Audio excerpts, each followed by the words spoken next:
नाज़रीन, रुपया पैसा में आपको खुश आमदीद कहते हैं। आज ईद का दिन है और इस हिसाब से अगर देखा जाए तो रुपया पैसा मौजू जो है वो तो फिट नहीं बैठता, लेकिन फिर भी हम कोशिश करते हैं कि ईद पर जब भी प्रोग्राम करें तो उसमें थोड़ी अपनी खिलाफ रिवायत गुफ्तगू करें।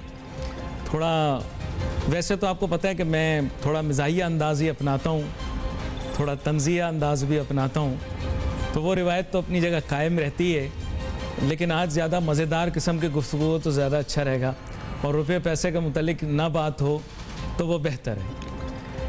मेरे साथ आज बहुत ही अहम मेहमान शामिल गुफ्तगू हैं, उनको भी एक मरतबा फिर से ईद मुबारक कहते हैं और इनको वेलकम करते हैं शो में। जनाब मुस्तफ़ा कमाल साहब, साबिक नाज़िम कराची भी रहे हैं और भी सरबराह हैं PSP के। वेलकम करता हूँ सर आपको। शुक्रिया।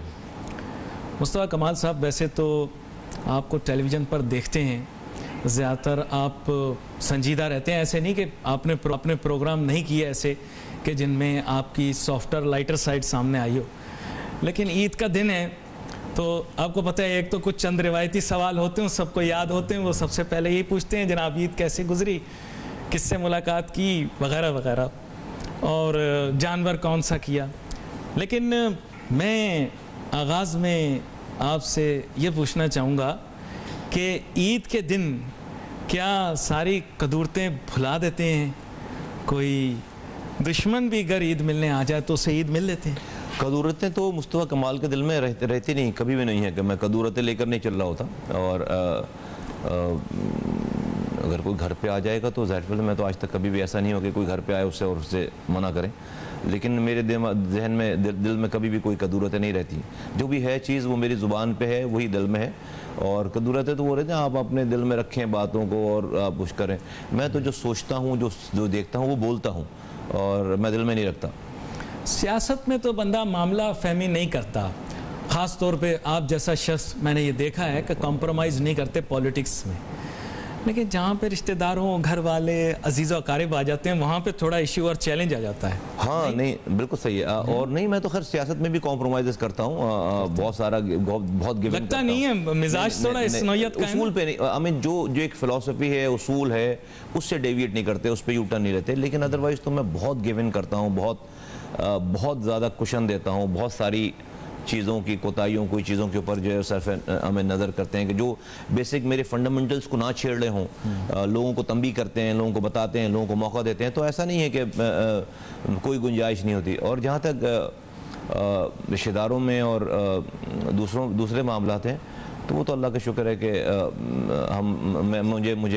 मैं जोड़ने वाले लोगों में से, तोड़ने वालों में से नहीं।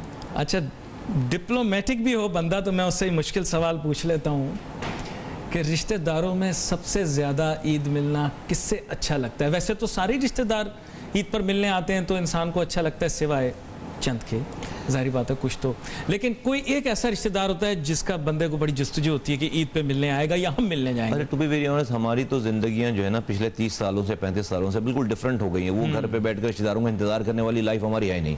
मुझे नहीं याद है कि मैं लास्ट टाइम कब बैठ कर रिश्तेदारों का इंतज़ार करे थे, इसलिए कि जो मेरी पहली ज़िंदगी रही है एक MQM के साथ, पार्टी के साथ, तो वो तो बिल्कुल इतनी वॉलाटाइल थी, इतनी नशेब व फराज थे उसके अंदर, और इतने उसके अंदर ट्रेजिडीज थी, उसके अंदर ऑपरेशन था और चीज़ें थी सारी। फिर उसके बाद जब हम पर जिम्मेदारियाँ आई तो फिर हमें होश ही नहीं रहता था, फिर शहर की जिम्मेदारी, फिर और चीज़ों की जिम्मेदारी। तो मैं घर के मामले में तो कभी भी बचपन ही सिर्फ गुजरा है घर पे, उसके बाद तो मैं बाहर ही हूँ घर से। इसके माने ये है कि you are a political animal and a workaholic. I am and I mean जो मेरा घर है, my wife looks after all these relationship with the family and all. I mean I'm excluded from that portion actually. तो मुझे जो है वो कोई नहीं एक्सपेक्ट करता कि मैं बैठकर रिश्तेदारों से का इंतजार स्मॉल टॉक करें या उनके साथ जब मैं होता हूँ घर पे कोई आ गया तो जो रिलेटिव क्लोज आ जाते हैं तो डेफिनेटली मैं हूँ घर पे तो मिलता हूँ, डेफिनेटली मिलता हूँ, लेकिन मुझ पर कोई प्लानिंग होती नहीं है घर पे। फिर भी वैसे लगता है आपको देख कर के आपको खाने का इतना शौक नहीं है, बड़े फिट रहते हैं। नहीं, लेकिन नहीं खाने का तो बहुत है शौक। खाने का तो बहुत शौक़ है। शौक़ क्या है, खाना तो एक बिल्कुल है, और मैं इतना फिट नहीं हूँ, मुझे तो और होना चाहिए खैर, लेकिन हाँ मैं थोड़ा सा वेट कॉन्शियस रहता हूँ। वेट क्या, ये टमी जो है ना ये बाहर नहीं आनी चाहिए। क्या खाते हैं शौक से? बल हर चीज़ में जो अच्छी चीज़ बनी होती है मैं तो खाता हूँ। बिरयानी मेरी फेवरेट है। अच्छा, वाह, यानी खाने पीने के शौकीन हैं, ये एक अच्छी बात। क्योंकि मैं आपको बताऊं, एक पर्सोना आ जाता है, पॉलिटिशियन के साथ लोग एसोसिएट कर देते हैं चंद चीज़ें। आपका भी पर्सोना ये है कि थोड़ा अनकॉम्प्रोमाइजिंग, अब आपने कहा कि यू गिव इन, लेकिन जनरली एक यही होता है कि थोड़ा सख्त तबीयत आदमी, भाई थोड़ा सा देख के चलना। हाँ, मैं देखिए मुस्तफ़ा कमाल के साथ ये है कि भाई प्यार से ना आप मुस्तफ़ा कमाल की जान ले लें, दे देगा, लेकिन आप होशियारी करके नहीं ले सकते। मतलब आप चालाकी से, आप धोखा देकर, फिर मेरा थोड़ा सा एक है कि अगर कोई इंसान इस तरह कर रहा होता तो फिर मैं उसको I teach him a lesson कि भाई ये ठीक नहीं है। और बट मैं ऐसे इतना बुरा इंसान नहीं हूँ। मैं बहुत गिव इन करता हूँ। मैं आई थिंक मैं मेरे साथ जितने मसाइल हैं या जितने लोगों का हल्का अहबाब है उस हिसाब से तो मैं बहुत गिव इन करता हूँ, आई थिंक।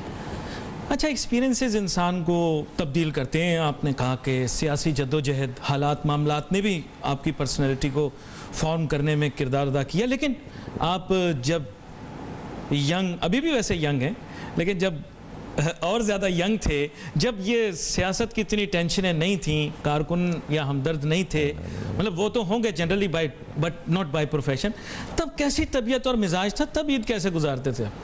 जो एक नॉर्मल एक बच्चे की, एक मिडिल क्लास बच्चे की जिस तरह की रूटीन होती थी, घर में कुर्बानी के जानवर का एक तो आने का इंतज़ार करते थे, फिर उसके बाद उसको लेकर फिर रहा होता था जब बच्चे थे छोटे, तो और फिर उसके बाद कोशिश ये होती थी घर वालों को कहें कि भाई मोहल्ले में वो है ना बच्चों में आपस में कहें कि किसका बकरा जो है वो बड़ा है, सबसे ज़्यादा तगड़ा है, तो कोशिश होती थी कि जो है वो हमारा बकरा जो है वो जानवर जो तगड़ा हो।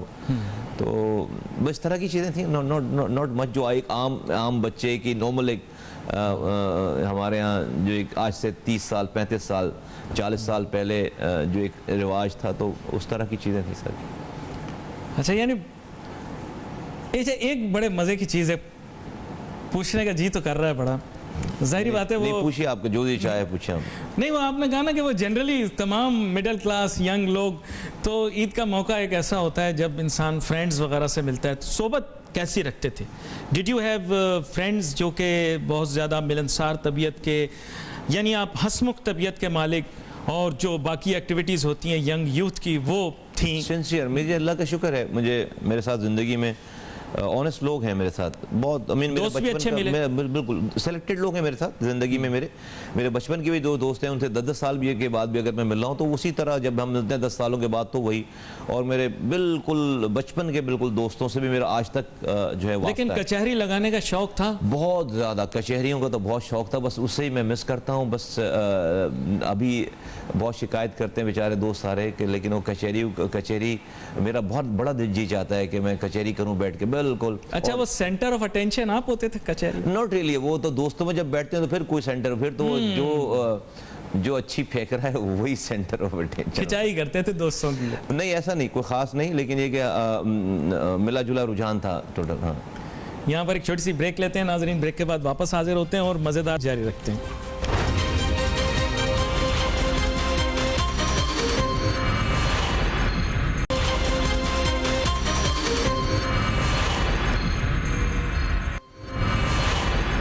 नाज़रीन, welcome back after the break. गुफ्तगू जारी है जनाब मुस्तफ़ा कमाल साहब के साथ। बड़ा मुश्किल होता है वैसे इनका, क्योंकि नाम उसके साथ नाजिम एक रिवायती तौर पर लगाया जाता है, तो काफ़ी देर तक वो चलता रहा। लोग मतलब मुस्तकिल यही कहते हैं नाजिम मुस्तफ़ा कमाल। आई डोंट नो कि वो क्यों बनी रिवायत, वो शायद may be bit was because of your performance, जिस पर मैं आता हूँ बाद में। अच्छा, मुश्किल सवाल है, पता नहीं आप इसका सही से जवाब दें, लेकिन ना भी दें तो कोई बात नहीं। पढ़ाई में कैसे थे? मैं एवरेज था, अच्छा नहीं था पढ़ाई में, बहुत वो पढ़ाकू बच्चा नहीं था मैं। यानी रात भर पढ़ना, बोर्ड का इम्तिहान आ रहा है, पर्चे बताओ? सिर्फ साल भर खेलते थे, बस आखिरी दिनों में जो है वो पढ़ाई करके पास हो। मैं फेल नहीं हुआ कभी, और मैंने बस बहुत ज़्यादा जो है उसमें कोताहियाँ की हैं। तो मैं कभी भी फेल नहीं हुआ अल्हम्दुलिल्लाह, लेकिन मेरे कोई बहुत अच्छे मार्क्स भी नहीं आते थे बिल्कुल टॉप वाले ना। तो मैंने इसलिए मैंने पढ़ाई इस तरह की नहीं कभी। अच्छा, खेलों में ज़्यादा दिल लगता था। यंग डेज के अंदर ज़ाहिरी बात है, जो आपने बताया उससे तस्वीर तो बंदा खींच सकता है कि you must have been very ambitious. लेकिन सोचा था कभी कि सियासत में इस हद तक आ जाएंगे, फिर ओहदा भी मिलेगा, कामयाबी मिलेगी? Not at all, not even for 1 second, नहीं, कभी भी नहीं। Not even my wildest dream, नहीं, कभी नहीं। पॉलिटिकली एक्टिव थे स्टूडेंट डेज के अंदर? मैं जो है वो पॉलिटिकली एक्टिव था, वर्कर था, मैं बहुत पुराना वर्कर था। और नहीं, हमने तो अपने इलाके मोहल्लों से, लेकिन एस्पायर नहीं करते थे हमेशा कि मुझे इख्तियार मिल जाए? कभी भी नहीं। ये तो बस हमें तो कभी सोच ही नहीं थी। और जिस पार्टी में हम थे वहाँ तो ये सोच ही नहीं थी हमारी ये कभी।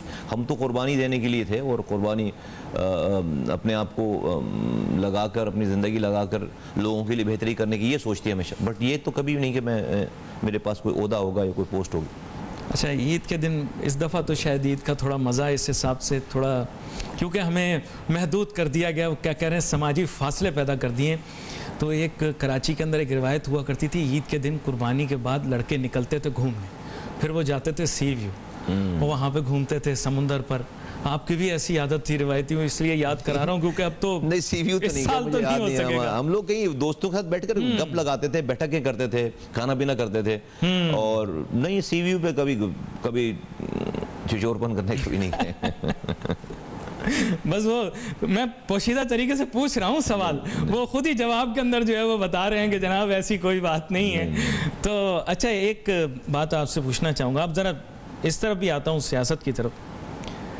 कराची शहर के अंदर बारिशें हो रही हैं, you are watching all of this, आपके दौर में भी हुई, इतना बड़ा हाल कभी नहीं हुआ। इनिशियली जब हुआ तो I think you did a lot of homework, फिर उसके बाद आपने काफ़ी चीज़ें इम्प्रूव की। दिल को दुख पहुंचा मनाजिर देख के? बहुत ज़्यादा। ये तो दिल तो हमेशा रोज़ाने, कोई ऐसा दिन नहीं कि जब जो है बारिश से पहले भी, बारिश के बाद भी, बारिश के दौरान भी, हर चीज़ देखकर दिल दुखता ही। मैंने वर यू शॉक्ड? नहीं, I was not shocked, I was expecting. मैं तो ये तो कुछ भी नहीं, मुझे तो पता है जो आप बोल रहे हैं वही काटेंगे, मुझे तो पता है क्या कर रहे हैं, तो ये होना ही है ज़ाहिर सी बात। I was shocked. ये तो कुछ भी तबाही नहीं हुई, जो तबाही बड़ी तो अल्लाह ताला बचा रहा है, चला रहा है फिर अभी भी। आई was not shocked at all. मुझे पता है कि क्या कर रहे हैं ये। तो अगर आप जो जिस तरह की लूट मार करेंगे, आप कर रहे हैं, तो उसमें तो ये कुछ भी नहीं है जो हो रहा है अभी। पस मंज़र में ज़्यादा नहीं जाते, लेकिन मुझे ऐसा लगता है, और चंद दोस्तों ने भी बताया है, कि टाउन प्लानिंग का भी काफ़ी एक्सपीरियंस रहा। प्राइवेट सेक्टर के अंदर भी कुछ इस सिलसिले में काम करने का आपको मौका मिला कि how to plan towns better. एक तो आप पहले भी आपको कराची शहर का तो माने ये ना कि एक बेहंगम किस्म के शहर को मैनेज कर लेना यही काम मुश्किल है, तो फ्रॉम स्क्रैच भी आपने काम किया। ये जो जितने वॉइड्स एग्जिस्ट करते हैं, आपके ख्याल से कैपेबल लोग मौजूद हैं इसको ठीक करने के लिए? अभी अभी तो नहीं है खैर कैपेबल लोग, और इनको सबको अंडरग्राउंड ही होना है at the end of the day. सबको ये सब चीज़ों को देखिए, मैंने 2007 में इस शहर का पहला मास्टर प्लान बना के दे दिया, और वो 2020 के बाद उसको फिर अपडेट होना था। 2020 का, अब ये 2007 में मैंने बनाया था, और 2020 में फिर अपडेट होना था। लेकिन बेसिक इंफ्रास्ट्रक्चर इस पूरे शहर की जोनिंग, पूरी जो है वो कमर्शियल एरियाज, इसकी जो है वो इंडस्ट्रियल जोन, नए एयरपोर्ट, ये सब चीज़ें, पानी की अगले 50 सालों का बंदोबस्त, ये सब चीज़ें उस मास्टर प्लान में हमने बना कर दे दी। बहुत ही मेटिकुलस डॉक्यूमेंट बना कर दे दिया। अनफॉर्चुनेटली मेरे जाने के बाद सब कुछ तबाह बर्बाद कर दिया गया। उस मास्टर प्लान पे अमल दरामद नहीं करते, और प्रोविंशियल गवर्नमेंट ने डिपार्टमेंट्स जो हैं वो बिल्कुल आगे पीछे कर दिए सारे। सिटी गवर्नमेंट में जो लोग आए वो करप्ट आ गए सारे, वो पैसे कमाना उनका जो है वो मकसद रहा। उनका किरदार ऐसा नहीं था कि वो अपने जो हुकूक गए हुए हैं वो हुकूक ले सकते, वापस ले सकते। तो वो ये सब कुछ जो मिला है, सब चीज़ें मिलकर उसका एक नमूना हम और आप आजकल देख रहे हैं कि जो हमारी तबाही बर्बादी है। तो मसला लोगों का है, ये जो लोग हम पर मुसल्लत हैं। और मज़े की बात है, जब इनसे बात करो तो कहते हैं भाई हम तो लोगों के वोटों से आए हैं, और हमें तो लोगों ने मुंतखब किया है। तो बात ठीक कहते हैं, ये गलत नहीं कहते कि वाकई लोगों के वोटों से आए।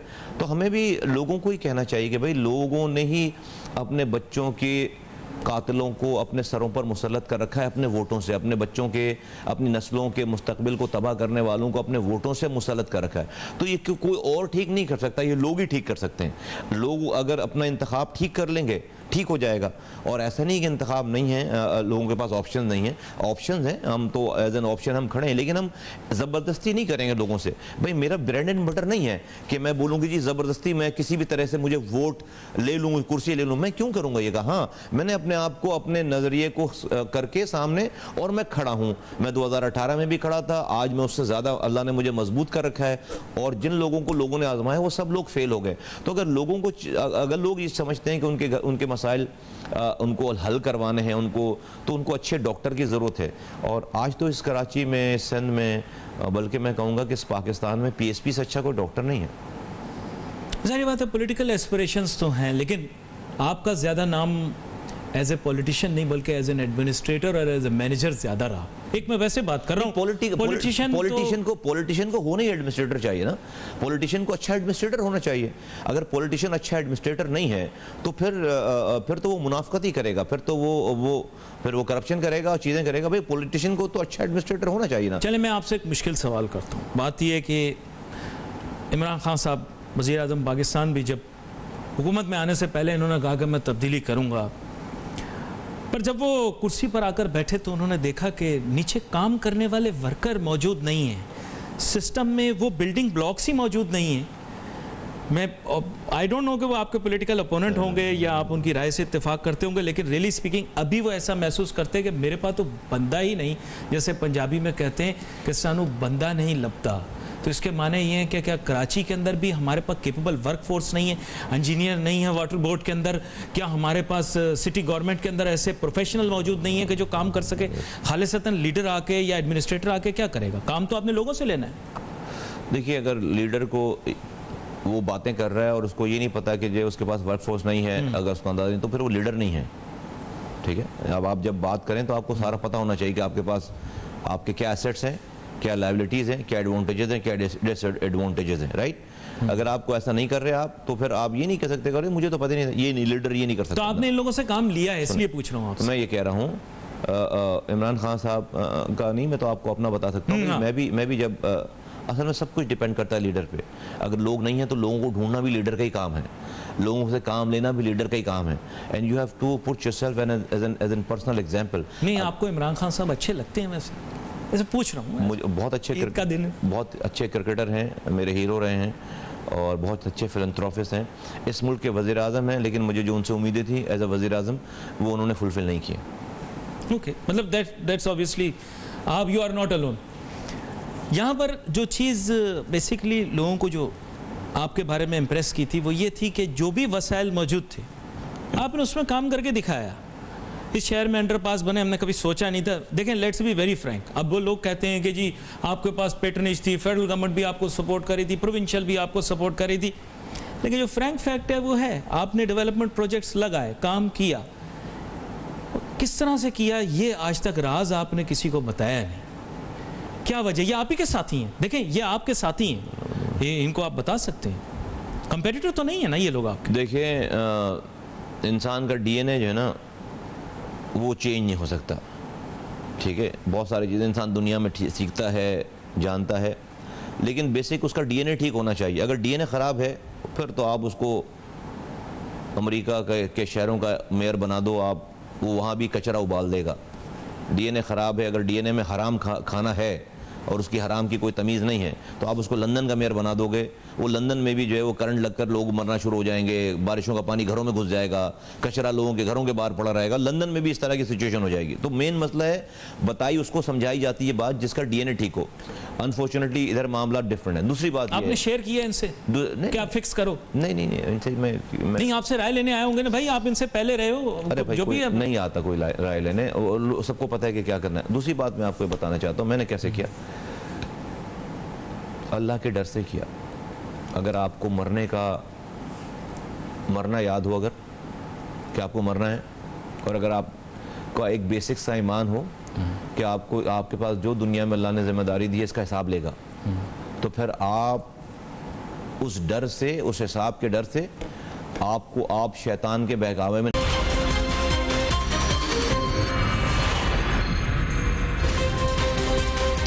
नाज़रीन, welcome back after break. Mustafa Kamal साहब के साथ गुफ्तगू हो रही है, बिल्कुल गैर रिवायती, बिल्कुल हट के बात कर रहा हूँ इनसे, चंद सवाल पूछ लूँगा इसे।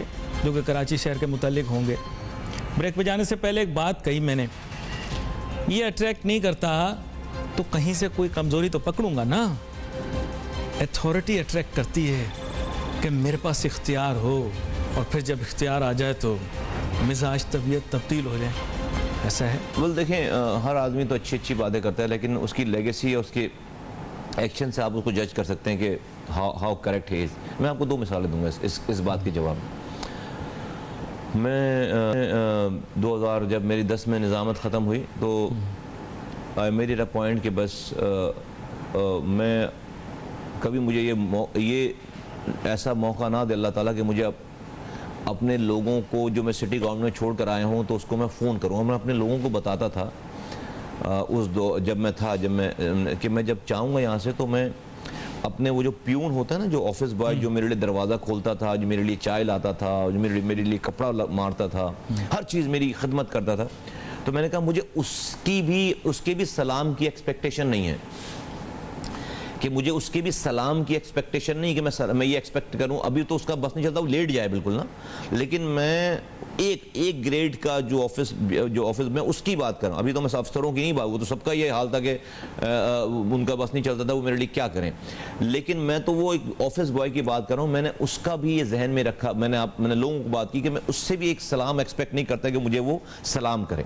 और आप हर्ट ही उस वक्त होते हैं जब आपकी कोई एक्सपेक्टेशन हो, कि जब मैं निकल के चला जाऊं तो मैं, अगर वो सामने से आ रहा होगा तो मैं रास्ता चेंज कर लूंगा, कि पता नहीं मुझे मेरे दिल में ख्याल आ जाए कि यार ये फलां बंदा है, ये मेरे अंडर में काम कर चुका बंदा, तो ये मुझे मिलेगा, चीज़ें करेगा, और मुझे उसने सलाम नहीं किया तो मैं रास्ता, मेरी ये फीलिंग थी। दूसरी बात, तो अगर कोई किसी के दिमाग में पावर का शौक हो, क्रेव हो, नहीं, मुझे तो पावर तो बड़ी जिम्मेदारी लगती है। मैंने जब भी मुझे तो पावर के बगैर मैं ज़्यादा सोता हूँ, अच्छा खाता हूँ, ज़्यादा क्वालिटी टाइम फैमिली के साथ गुजारता हूँ। जब पावर मेरे पास, जो सो कॉल्ड पावर की आप बात कर रहे हैं, उस पावर में तो मेरे पास ना नींद थी, ना भूख थी, ना मेरी फैमिली थी, ना मेरी ज़िंदगी थी, कुछ नहीं।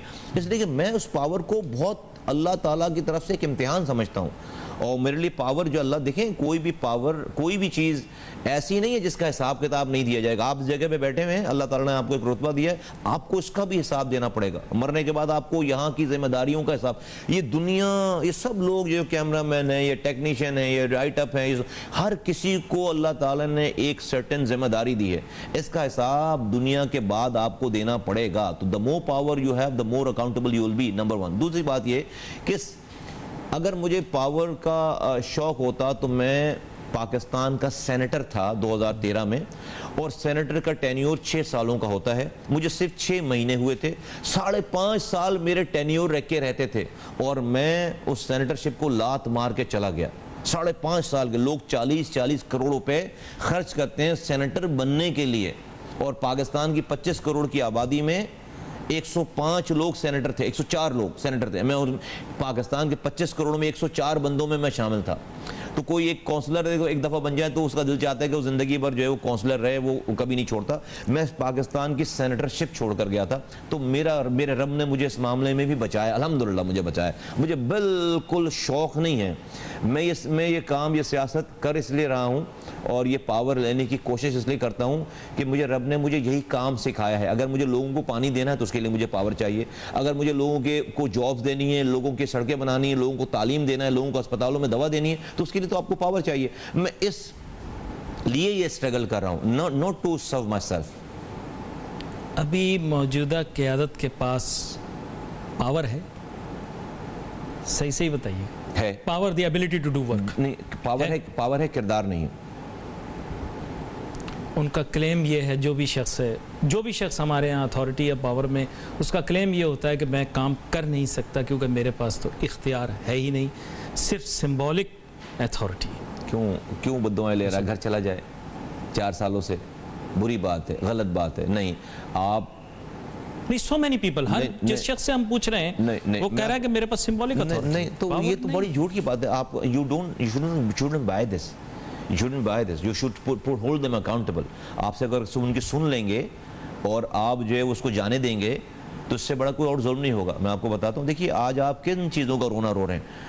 आप तो नहीं कह रहे कि मेरे शहर में सड़कें क्यों नहीं बन रही हैं, मेरे शहर में अंडर पासेस क्यों नहीं बन रही हैं, मेरे शहर में ब्रिजेस क्यों नहीं बन रहे हैं, मेरे शहर में नए अस्पताल क्यों नहीं बन रहे, मेरे शहर में जो नए स्कूल क्यों नहीं बन रहे। आप ये तो नहीं मांग रहे हैं। आप क्या मांग रहे हैं? यार मेरा कचरा उठा दो, यार मेरे नाले की सफाई कर दो कि मेरे घर में नाला है। अगर कोई कह रहा है कि उसको नाले की सफाई का इख्तियार नहीं है, पैसे नहीं है, अगर कोई कह रहा है कि उसके पास कचरा उठाने का इख्तियार नहीं, पैसे नहीं, वो झूठा है, झूठ बोल रहा है। तो पासिंग द पिलो हो रहा है ना। नहीं, झूठ बोल रहा है। आम आवाम तो यही देख रही है। नहीं, आम आवाम को हमें इतना, आम आवाम को भी इतना बेवकूफ़ नहीं होना चाहिए कि कोई ये कहे कि मेरे पास कचरा उठाने का इख्तियार नहीं है। अगर ऐसी है तो फिर ये जो हो रहा है सही हो रहा है उसके साथ, फिर आवाम के साथ ठीक हो रहा है। अगर वो इतनी नईव है नहीं, मुझे पता है नहीं है, नहीं बाय करें, कोई भी नहीं। भाई आप 4 सालों से बंदा बैठा हुआ बोले मेरे पास कचरा उठाने का, तो भाई क्या कर रहा है तू यहाँ पे यार?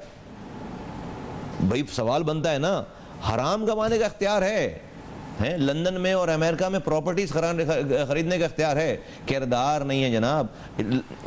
मैं बोल रहा हूँ ना, चैलेंज करें ना। आपको पता है कि मैंने 8-9 महीने पहले यही बकवास करते थे ये, तो मैंने इनको कहा कि भाई ये जो झूठ बोलते हैं, ये 3 महीने के लिए कराची इतनी इख्तियारात के साथ मुझे दे दो, मैं ठीक कर दूंगा। आपको याद है वो एपिसोड? मैंने किया ये काम।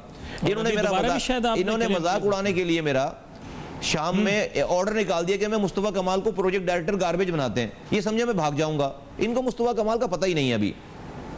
ये अभी 10 दफा अभी पैदा होकर आ जाए तो अभी मेरा तो क्या हुआ? आपने वहां जाके डिस्प्यूट, झगड़ा डाल दिया? डिस्प्यूट नहीं डाल दिया जनाब। मैंने बोला ये मेयर मेरा बॉस है, मैं इसका सबऑर्डिनेट, नीचे इसके सारे उनका बॉस मैंने तो ये कर लिया। 7 बजे मैंने जो एक्सेप्ट कर लिया, इसे 7 बजे ऑर्डर निकाला, 9 बजे मैंने एक्सेप्ट कर लिया। अब इनकी जो है वो हालत खराब हो गई कि अब क्या करें। वो तो समझता मैं भाग जाऊंगा।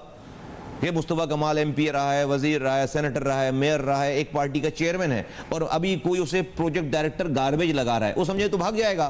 फिर वो लहराएंगे टीवी पे बैठ करके, देखो पर्चा मुस्तफा कमाल नहीं आया। मैंने बोला आओ तुम्हारी ऐसी की तैसी, मैं बनता हूँ, मैं इससे भी नीचे की पोस्ट पे जाता हूँ। 14 घंटों के बाद मैंने कहा अगले दिन मैंने इमरजेंसी लगा दी रात भर। मतलब आ जाओ भाई, तनख्वाहों की लिस्ट लेकर के, पिछले महीने तनख्वाह कितनी गई है, बस इधर से जो है वो सारी सांसें रुक गई। हर ना सांस ऊपर जाई ना सांस नीचे आई। उसके बाद मैंने कहा अगले दिन मैं बॉस को सलाम करने जाऊंगा, मुझे पता खिड़की तोड़कर भागेगा ये, ठीक है। अगले दिन ये ऑफिस नहीं गया, आपके पुराने ऑफिस नहीं गया। अगले दिन फिर वाटर पंप चौरंगी पे जाकर इसने वो ऑर्डर वापस लिए हैं। बताना मैं आपको ये चाह रहा हूं। नहीं, उन्होंने कहा कि आपने एक्चुअली डिफेक्टो नाजिम बनने की कोशिश की ना। तो अगर आप छोड़ें, उन्होंने क्या कहा, आप उनको सुनते क्यों हैं? वो मेरा सिर्फ केस स्टडी मेरी ये है कि मैं उनका पॉलिटिकल ओपोनेंट हूँ, दुश्मन हूँ बल्कि, सम चलें इस तरह कह लें। इसलिए कि उन्होंने बच्चे मारे हैं, हमारे नस्लें तबाह कर दी इन 4 सालों में, जुल्म किया लोगों के साथ। अगर वाकई इख्तियारात और वसाइल नहीं होते तो मैं तो फंस गया था। मुझे 3 महीनों के लिए काम करने के लिए छोड़ देते, मैं शहर साफ कर नहीं सकता था। फिर आप बैठ के मुझ पर क्रिटिसाइज करते, मेरी सियासत खत्म हो जाती। ऐसे ही होता कि भाई मुस्तफा कमाल साहब क्लेम करते थे, सियासत खत्म हो गई उनकी। उनको पता था कि अगले दिन से शहर साफ होना शुरू हो जाएगा। बताना मैं चाहता हूं कि अगर इख्तियारात और वसाइल नहीं होते तो मुस्तफा कमाल को 3 महीनों के लिए काम करने के लिए छोड़ देते, मुस्तफा कमाल की सियासत ही खत्म हो जाती। इख्तियारात और वसाइल हैं, किरदार का मसला है। और सुना ना करें ज़्यादा बात। लोगों को भी कहता हूँ कि जो इतने भोले ना बने, वरना जो है वो ये जो हो रहा है फिर ठीक हो रहा है। फिर ईद के लिए कोई ख़ास पैगाम दोस्तों के लिए, औरों के लिए कुछ कहना चाहेंगे? जालिम वो नहीं है जो अपने हाथों से, अपने इख्तियार से, इख्तिदार से हम पर जुल्म कर रहा है। जालिम वो है जो खामोशी से जुल्म को सह रहा हो। जालिम आप हो, सारे सब के सब जालिम हो जो खामोशी से जुल्म को सह रहा है।